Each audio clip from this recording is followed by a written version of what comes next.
This is an iHeart podcast. Guaranteed human. Friday. Kick off the Winter Olympics in style with the opening ceremony from Italy, featuring a special performance by Mariah Carey. Celebrate the greatest athletes from around the globe as they come together to go for gold. Lindsey Vonn, sensational! The opening ceremony of the Winter Olympics. Ilya Malinin. Redefining the sport. Friday at 8 Eastern, 7 Central on NBC and Peacock.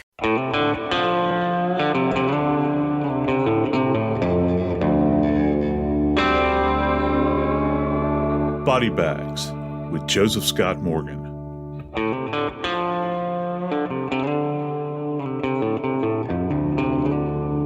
Think about living in Alabama as this.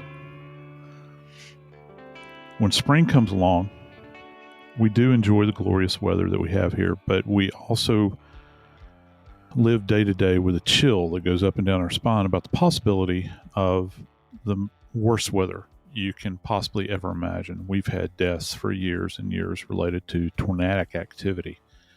With that, we learn to understand when there's a gathering storm, something off to our west most of the time that's headed our way.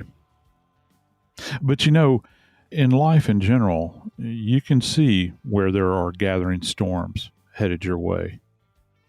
The fellow I'm going to talk about today, his family saw such a storm gathering in Europe prior to World War II.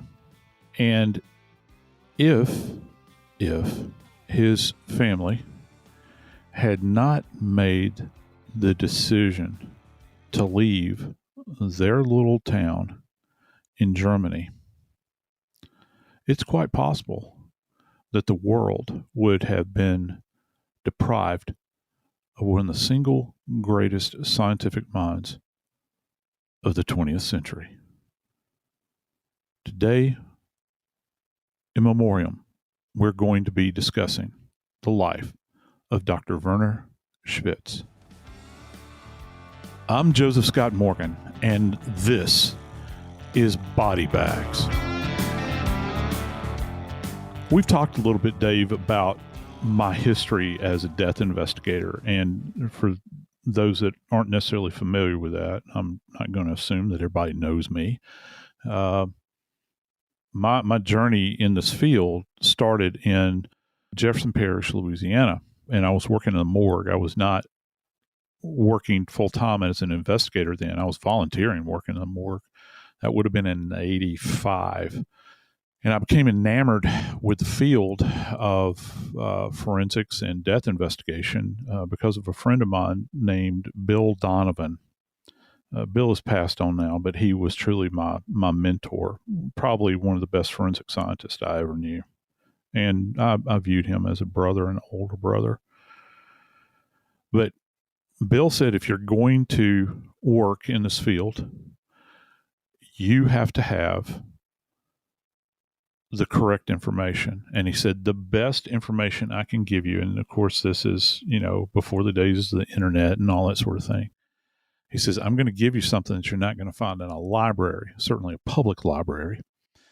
And it was the second edition of a Medicolegal investigation of death, guidelines for the application of pathology to crime investigation. I was given the second edition. All right. And when Bill handed me this book, which was absolutely gigantic, particularly to a 20-something at that point in time that was not well read, it felt like he had handed me a boat anchor, because the thing is so heavy, it's so dense, and oh my gosh, I started flipping through this thing and I couldn't believe the images I was seeing, because it depicted every horror that you can, everything from starvation to animal attacks to any kind of homicide you can imagine. Sexual related things, deaths related to sexual activities. I mean, at decomposition. I mean, it was just this wealth of knowledge that you could not generally find and most people were not aware of. But as I came to find out, the book itself was a real benchmark in forensic science history because it was truly the first time anybody had actually codified this collection of data all in one text that was at that time had become the gold standard and was being used everywhere by forensic fellows, people doing fellowships, practicing forensic pathologists, and even police. But it doesn't go by that long title that I gave you. You know what the name of this book is to people that work in the field? It's simply called Spitz and Fisher. And anytime you say Spitz and Fisher, people automatically conjure up this image of this book in their mind, and they know it. It jumps to mind. And this book is like, when I got the second edition, which I think was printed in like 77 or 80, I can't recall. And this thing is still in print, and it had originally been printed in the 60s. And here's how I know that. Do you know who wrote the foreword in this thing? Einstein? No, it's a non-scientist. Ramsey Clark actually wrote the foreword, and he was the Attorney General under Kennedy and then became the Attorney General under Johnson, if I'm not mistaken. I might have that wrong, but that's how far back this went. And, of course, being the chief, I guess you could view him as the chief federal law enforcement agent in the nation. It carried some weight with it when he essentially endorsed this book. But these two authors, Russell Fisher, who passed on many years ago, he was an interesting fellow in his own right. He was the chief medical examiner for the state of Maryland and was working in Maryland when they still had coroners. He oversaw the transition to do completely away with the coroner system in Maryland and turned it into a statewide medical examiner's office. And that's another topic we're going to talk about for another day, the coroner system. But Russell Fisher essentially oversaw the doing away of the coroner system in Maryland and integrating the new medical examiner system. But his partner in this book, Werner Spitz, was an interesting character in and of himself because he was the chief medical examiner in Wayne County, Michigan, Detroit, in case you didn't know, which, of course, back in the 70s, particularly, Detroit began to gain a reputation as a very violent town. And you saw a lot of forensic pathology that came out of there. So if you're working as a death investigator in that environment in Detroit, there's a lot that comes across your plate. There's a lot that you can learn. But I think that it's important to understand that was at the end, I guess, closer to the end of Dr. Spitz's career, Werner Spitz. He was born, interestingly enough, in what was then Germany, but is now Poland. And they saw his parents, who both, by the way, both his mom and dad were physicians. They saw the rise of Nazism, and they fled. They actually fled and escaped the Nazis. I think Dr. Spitz was born in 1926. And the reason I wanted to do this is to do this episode of Body Bags is that Dr. Spitz has just passed away. And I got to tell you, Dave, I don't know of a man that had more of an impact on my life than he did.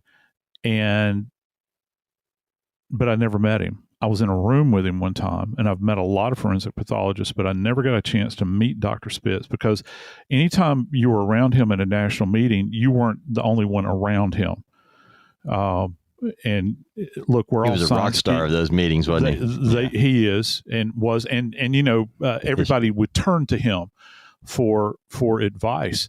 When you told me you wanted to do this, my first thought was there was an article in Time magazine a couple of years ago, and it was talking about him specifically, how he didn't coin the phrase medical detective, but he certainly loved that. He liked that term. But they wrote this article on him. It was 2 years ago in April, and they were writing about him and the Caylee Anthony case that he was called Christmas Eve to come down, and they needed his opinion on that's who Werner Spitz was. That they had this huge case, Caylee Anthony, the whole thing. The world is watching, and they called him to come in and give us your medical opinion of what happened.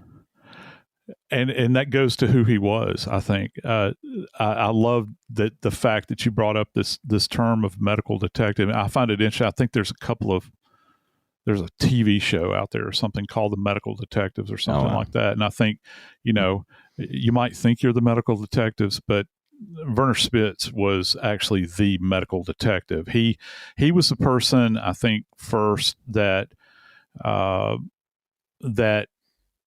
thought of this idea, because by their nature, physicians, clinicians they're truly investigators. That's why I tell people, and this kind of goes hand in hand with this. If I were to go out and seek out a group of people that I was going to hire, if I was starting a medical legal staff, to work as investigators, do you know who I would hire as my investigators? I would actually hire nurses. I wouldn't hire cops, because the lion's share of deaths that you work for in a medical examiner system and in a coroner system, they are not. I'll tell you what they are not. They are not homicides. That makes up the very tiny percentage. The most of the cases that you work are natural deaths. And homicides are part of it, suicides, accidents, and certainly undetermineds. But you have to have somebody that has an understanding of the big picture, how our systems function, how they all come together, because you have to look into these deaths. And look, every single death that you go out on or that you work, you're not surrounded by a group of forensic scientists that are there, or crime scene investigators or detectives. You're essentially that lone voice in the wilderness that's out adjacent to a bed of somebody that has passed away in their sleep. What are you going to call this? How do you term it? And people say, well, it's just a natural death. Well, natural is a classification for manner. It's not the cause. What are the causative factors of the death? And that's why medical people, I think in my field, medical legal death investigation, make such tremendous investigators, because by their nature,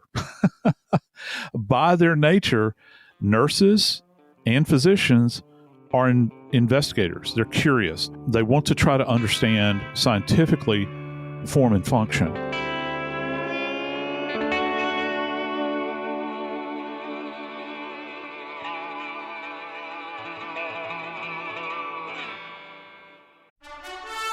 Friday.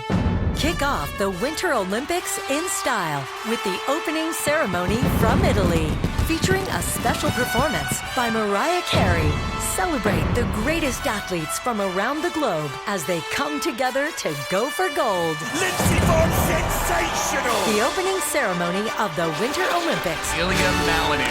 Redefining this sport. Friday at 8 Eastern, 7 Central on NBC and Peacock.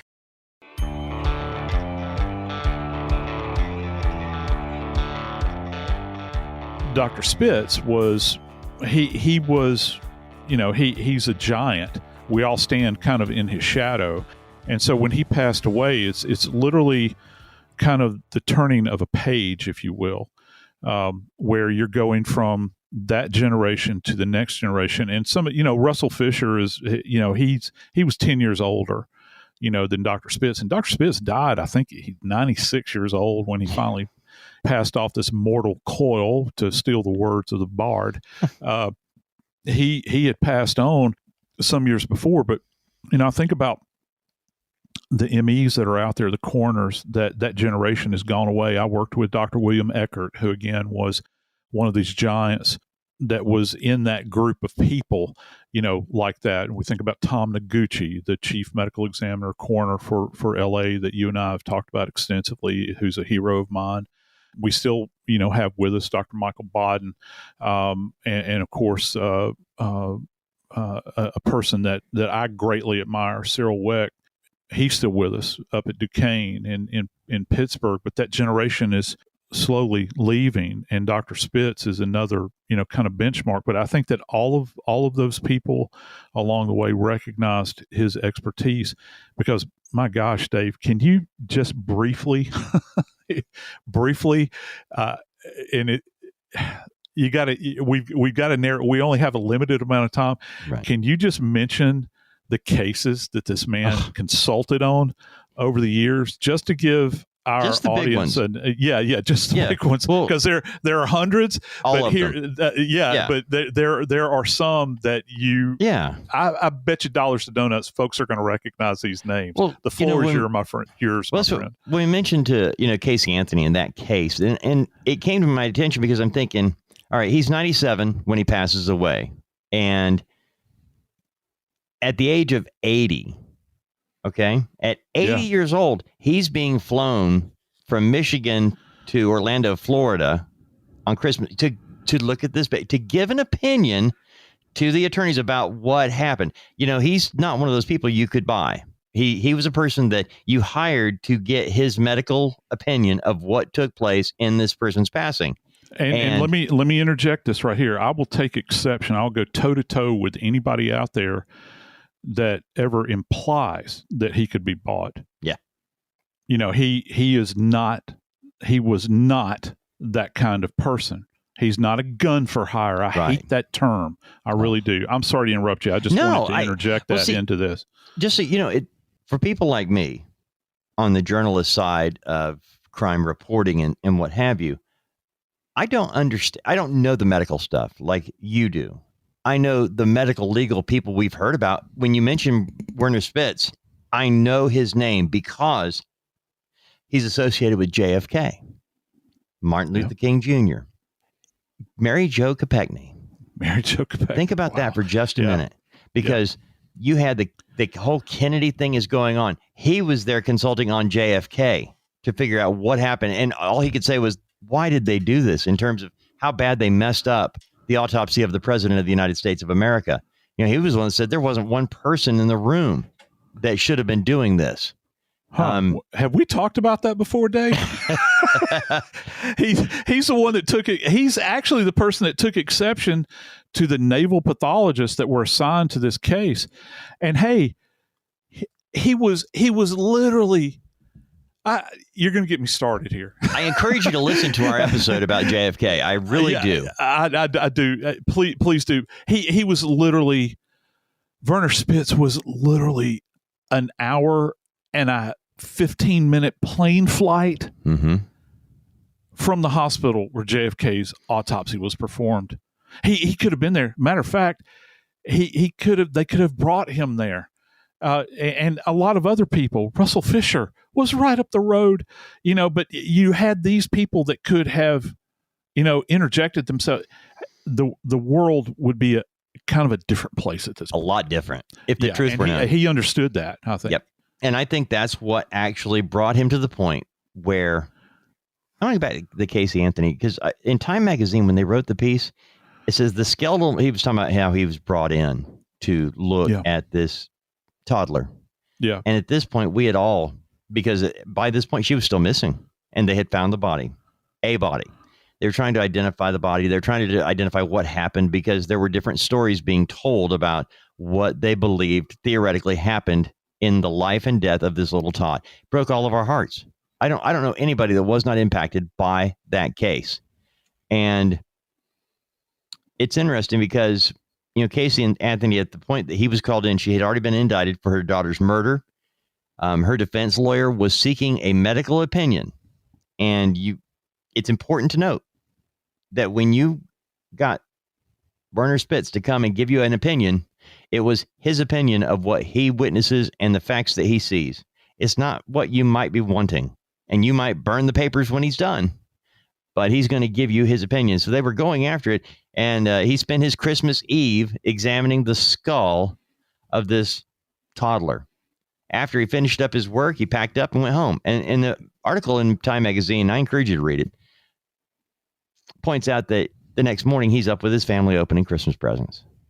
12 hours earlier, he's examining the skull of a toddler who had passed away. And he's asked his opinion of that, but he can compartmentalize his life to be able to be with his family and to be in the moment with his family, which is a tough account. I cannot imagine what that must be like, Joe. And there have been times I've mentioned to you, based on what I know you've gone through, I don't know how you get out of bed some days, for real, just with the things that you have done. And I think you are doing a great service to many people by sharing your story publicly, like you are here on Body Bags and on every other program that you appear on as an expert, because I think people need to know it's not just a good crime story. There's a dead person here, and we need to know why. You're never going to get closure, but you can have answers, and we deserve answers. The dead person's family needs answers, you know? Yeah, they do. And I think that Dr. Spitz understood that early on. I think maybe that was... I think that, and again, this is just me projecting. Okay, meant to say John Benet Ramsey too. Got to add that one into this mix. Yeah, yeah. Well, look, he was in. You had mentioned Mary Jo Kopechne. He was actually involved in the Phil Spector case as well. I didn't know that. The Phil Spector case. I'm just, there's they go. The list goes on. Yeah, the Preppy murder case. He was involved in that. Richard Ramirez. And so and the list just goes on and on and on. But, there are a lot of these cases that kind of rise to the top because the media, creates this kind of world around these cases. But, Dr. Spitz was the kind of person, and I've heard this secondhand, that he was willing to give of his time. He was not a person seeking media attention. Because first off, I think that a lot of it has to go with the fact that he comes from a family of physicians. His son, Dr. Spitz's son, is actually a pathologist as well. And so, this is something that has continued on. But, he came into the world with this kind of inquisitive mindset. And when you begin to learn his history and you begin to see who he was, you understand why people that have complex problems would want to turn to somebody like him to give the answers, because he was always inquisitive up until he passed on. He had that ability. That was what I've heard a couple of quotes about him. He didn't fish. He didn't golf. He, this is me paraphrasing. He pathologied. that was his avocation and his vocation. And so isn't that an interesting thing? And another fascinating part to this is that he loved going out to enjoy a good steak dinner with people and to, sit around and tell great stories. And at the end of the day, those of us, as you can tell from my big mouth, because I run it all the time, we are storytellers. We tell the stories of the dead. And when you think about all of the lives and deaths that he was kind of intertwined with over the years, he was able to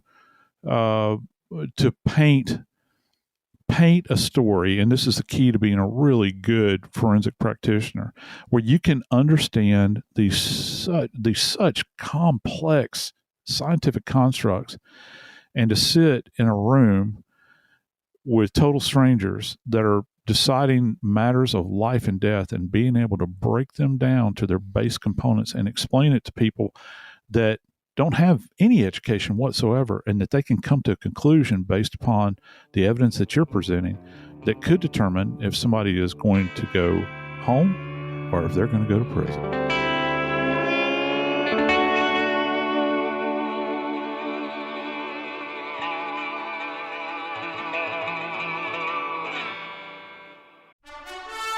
Friday. Kick off the Winter Olympics in style with the opening ceremony from Italy, featuring a special performance by Mariah Carey, Celebrate the greatest athletes from around the globe as they come together to go for gold. Lindsey Vonn sensational. The opening ceremony of the Winter Olympics. Ilya Malinin. Redefining the sport. Friday at 8 Eastern, 7 Central on NBC and Peacock.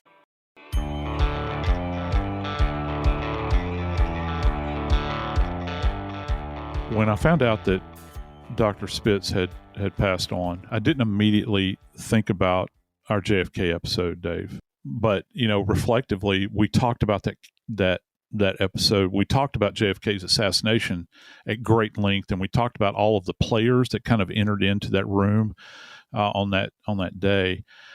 And honestly, when he passed away, all I could think about was the textbook. I forgot that he was actually that initial group of forensic pathologists that were asked to consult on the JFK assassination. Right. And it just kind of struck me, See, that's what I remember from our episode. It's so funny when I saw that he had passed, my first thought was how you mentioned that that Werner Spitz was so close. And you mentioned all the other, all the other big name pathologists who have just so much that could have been brought to the autopsy of the President of the United States of America. Besides the fact that he should have never been moved from Texas to Washington, take that off the table, take all the things that went in. And when you realize all of the things they being the people in charge, had to ignore and not do, you realize something bad was afoot. I'll leave it at that. You guys make your own conclusions. I encourage you to listen to our episode and listen to what Werner Spitz said about what was done in that room with the body of the President of the United States of America.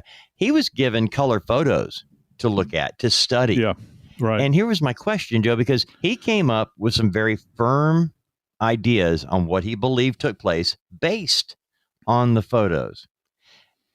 Is that something that you've ever been asked to do, to make a determination or a recommendation or a suggestion or give an opinion based not on the actual physical examination of the body, but to do it through photographs or something other than actually the body?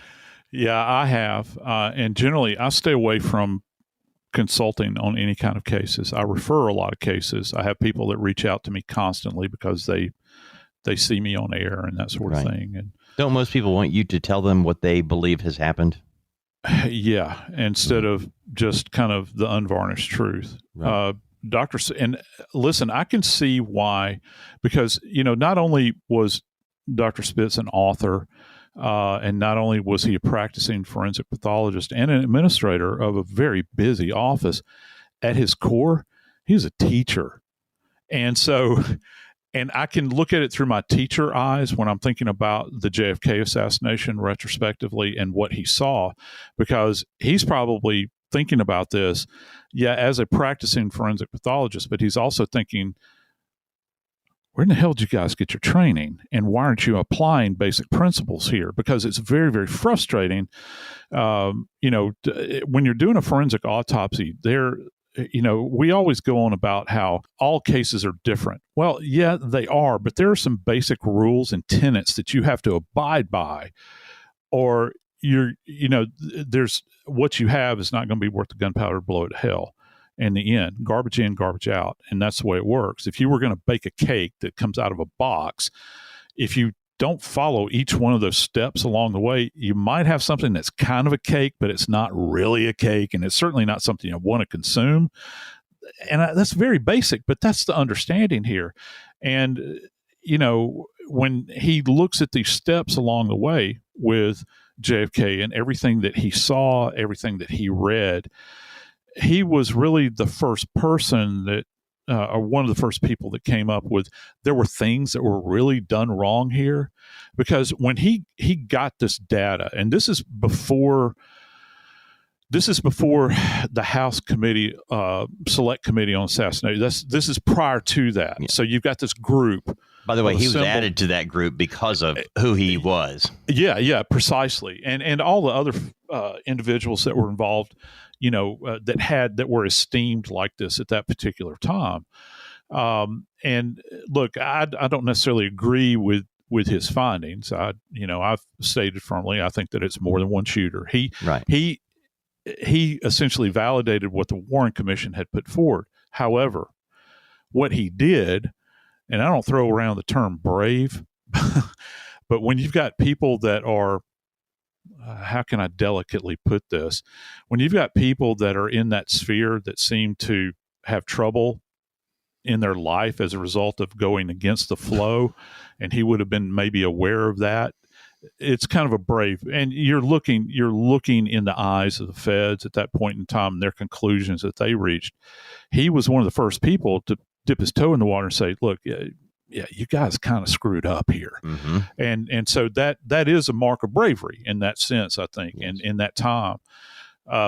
And he was willing, I think that he was willing to do this in a lot of the cases. I hesitate to talk about this a lot, but I will say in very broad terms that he certainly stuck his neck out when it came to Jean Bonnet. He was not afraid to do that. Wow. And there was a lawsuit that followed after his conclusions that he had arrived at. They settled But again, and they settled out of court. But again, you've got a man here who is highly esteemed that was really willing, and I would imagine he had an awareness of what could be coming down the tracks if he even said anything. And it did. It came predictably. It came his way. But it probably didn't matter to him because he's speaking the truth as he saw it relative to the scientific facts as he saw it. And so I think that's isn't it interesting how people like me will say I disagree with him when I absolutely know nothing more than basically a Saturday morning cartoon on science? We have it all the time. I've heard more people say, oh, I totally disagree with that. And you're going, really? Okay. So you've got doctors here. You've got, Werner Spitz.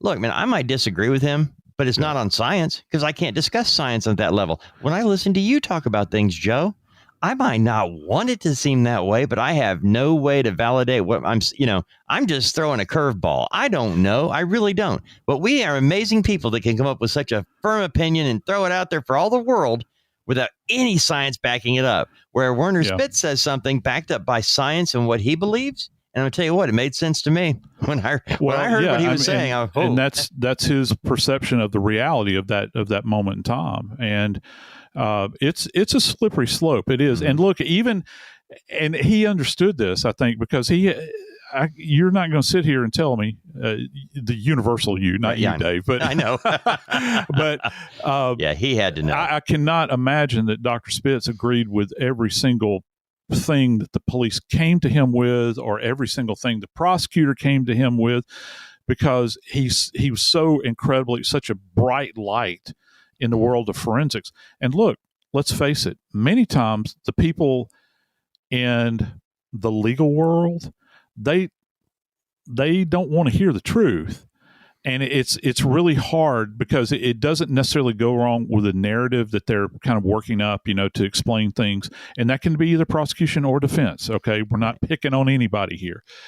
But when you look at science and you say, okay, this is what I believe happened based upon my background and my education, my experience, and this is how it went. These are the steps, and he takes you through it, and he explains it step by step by step. Legal community generally doesn't dig that too much because there's not a lot of gray, and the legal community kind of, they dance in the gray many times. You don't know, and that's it runs contrary to what we do in medical legal death investigation. Well, let me ask you about this because as he's brought in, use the Top Mom case, Kathy Anthony case, where he's brought in by the defense and he examines the body of a toddler who's died. What remained of the body. Yeah, what remained. And he comes up with his conclusions, which you mentioned he was not a bought and paid for gunslinger. He gave his opinion and left based on, I'm paid to be here to give you my opinion, not to tell you what you want to hear or what you believe happened. And when he got done with that particular examination, I don't know how many people know this, he actually did not believe that what he found necessarily backed up what the prosecution was saying happened. It's not saying that Casey Anthony was innocent or anything. He's just saying what he saw with the body. Right.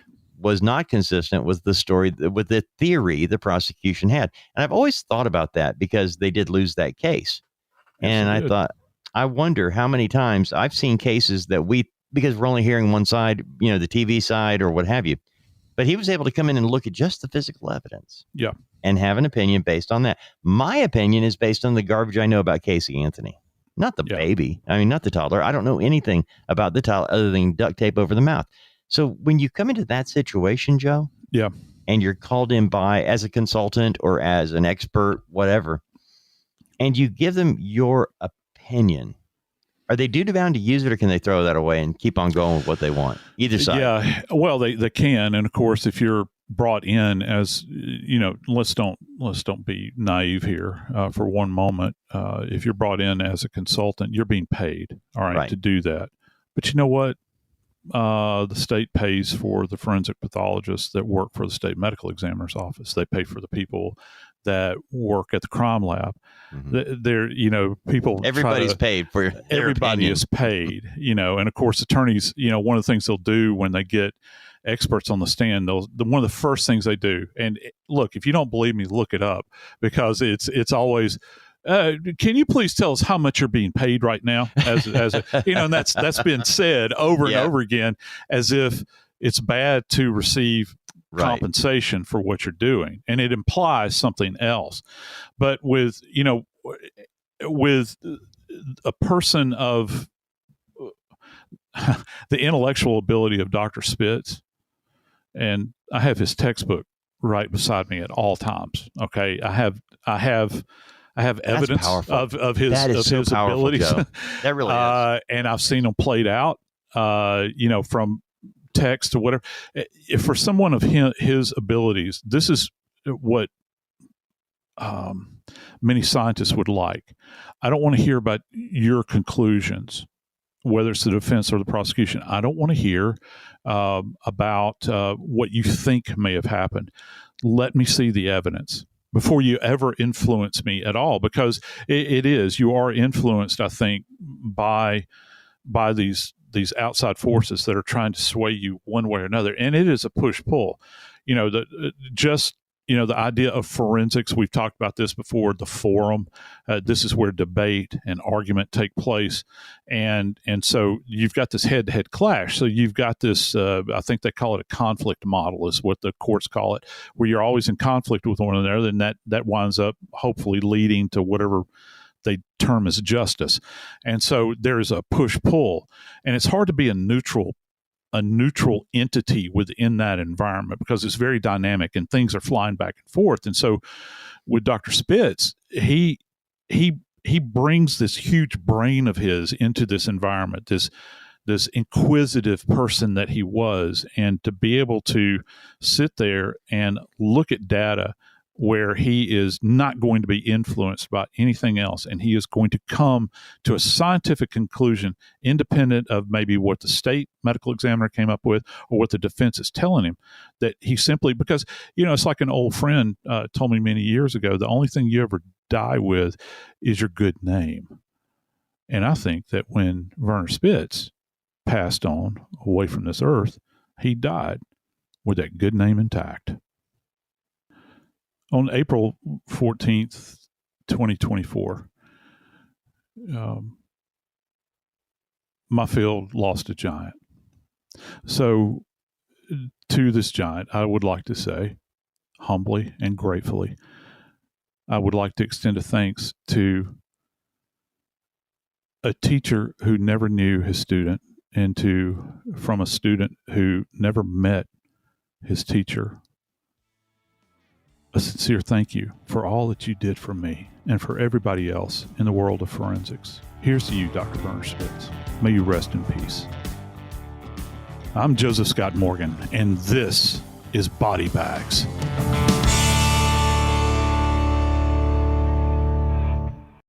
This February, Aldous Hodge returns as Alex Cross, your favorite detective on television, for Season 2 of the hit show Cross, premiering February 11th exclusively on Prime Video.